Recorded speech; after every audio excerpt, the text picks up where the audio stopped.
हमारा विषय है चंचलता का कारण। भाई और बहनों, दर्शक एवं श्रोतागण, बहुत ही सुंदर विषय है। चंचलता शब्द एक ऐसा होता है कि ये करंट पैदा कर देता है। जब पानी में करंट चलता है और मान लीजिए उस पानी को किसी ने टच कर लिया, किसी प्राणी ने, जीवित ने उसको टच कर लिया, तो वो जलने लग जाता है, उसको करंट आ जाता है।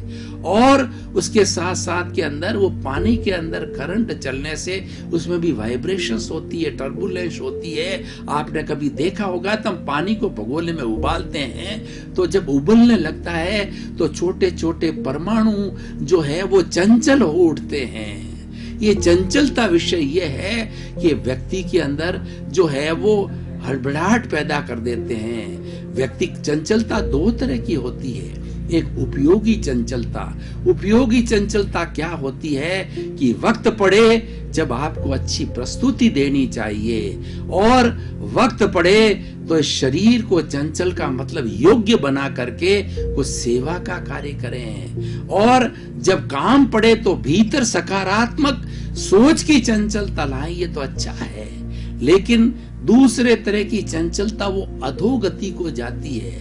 आज मैं अच्छी चंचलता की बात न करके जो हमारी फालतू की चंचलता है, जो चंचलता में अधोगति के अंदर ले जाती है, उस चंचलता को कैसे दूर किया जाए और चंचलता आने पर हम किस तरीके से स्टेबल रह सकते हैं, उसके बारे में आपको सूत्र बताऊंगा, कुछ टिप्स बताऊंगा।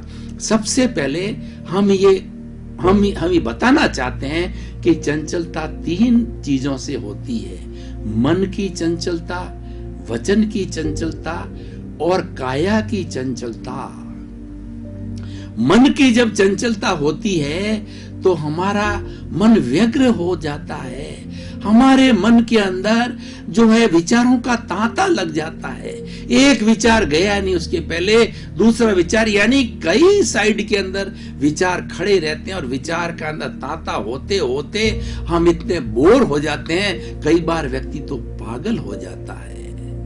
ये हमारे मन की चंचलता है।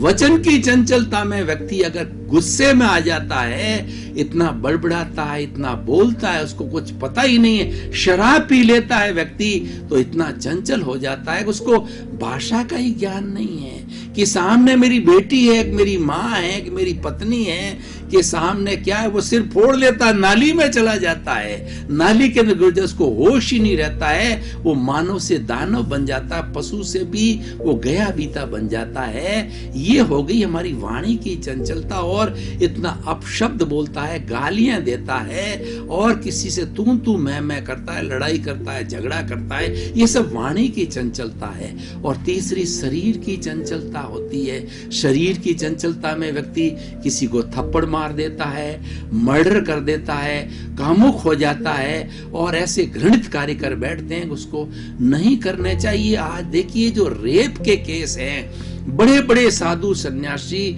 जिनको कि लोग भगवान मानते हैं, उनकी पूजा करते हैं, वो मठाधीश है, उनके पास में करोड़ों अरबों की संपत्ति है और बड़े बड़े मठ चलाते हैं, लेकिन उनके शरीर की चंचलता होने के कारण वो ऐसा अब्रह्मचारी का अनैतिक वातन, रेप जिसको बोलते हैं, वो कर देते हैं कि सारी कमाई पे पानी फेर देते हैं, और लोग जो है उसके ऊपर थूकने लग जाते हैं, उसकी निंदा करने लग जाते हैं, और वो भगवान तो दूर रहा, वो सभी का तिरस्कृत व्यक्ति हो जाता है। और आजकल ऐसे बहुत से जो बाबा लोग हैं वो प्रकाश में आ रहे हैं। तो भाई और बहनों, दर्शक श्रोतागण, ये चंचलता है, क्योंकि हमारे जीवन के सारे कार्य जो है ये मन, वचन और काया से होते हैं। कहा भी गया है कि ये मन, वचन, काया रूपी शरीर है, पूर्वकृत कर्मों के भुगतान के लिए मिला है, और ये चंचलता कर्म ही लाते हैं।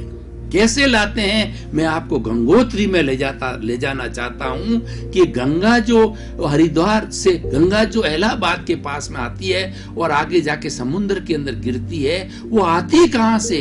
वो गंगोत्री जो शिव जी की जटा है, वहां से ये गंगा निकलती है। और भगीरथ नाम के ऋषि ने प्रार्थना करके शिव जी से कि आपकी इस जटा में जो गंगा है, इसको धरा पर बहाओ और लोगों को तृप्त करो, पावन करो। उस भगीरथ परिश्रम कहा गया है, उस भगीरथ परिश्रम से। और शिव जी ने प्रसन्न होकर के हरिद्वार के पास में गंगा जो है उस गंगोत्री से निकल करके और हमारे तक पहुंचती है, समुद्र में जाके गिरती है। तो भाइयों और बहनों, दर्शकगण, श्रोतागण, वो गंगोत्री हमारे जीवन की क्या है? पूरा शरीर है, वो हमारे भीतर विराजमान शुद्ध आत्मा भगवान जो प्रभु है, जो ईश्वर है, ये हमारा मंदिर है। शरीर एक मंदिर है क्योंकि उसके भीतर में परम प्रभु कृपालु मेरे शुद्ध आत्मा भगवान विराजमान है। अगर आप उसकी शरण में जाते हो तो आप 33 करोड़ देवी देवताओं की शरण में जाने की जरूरत नहीं है। किसी माँ को, किसी देवता को, किसी को नमन करने की जरूरत नहीं, भीतर विराजमान है। अगर आप नमन भी करते हो तो इसकी साक्षी से करते हो, आप बोलते हो तो इसकी साक्षी से बोलते हो, खाते हैं, पीते हैं, उड़ते हैं, बैठे हैं, इस भगवान विराजमान उसकी साक्षी से करते हैं। ये नहीं है तो हम जीरो हैं, ये है तो हम नंबर 1 है, और ये नहीं है तो हम राम नाम सत्य है।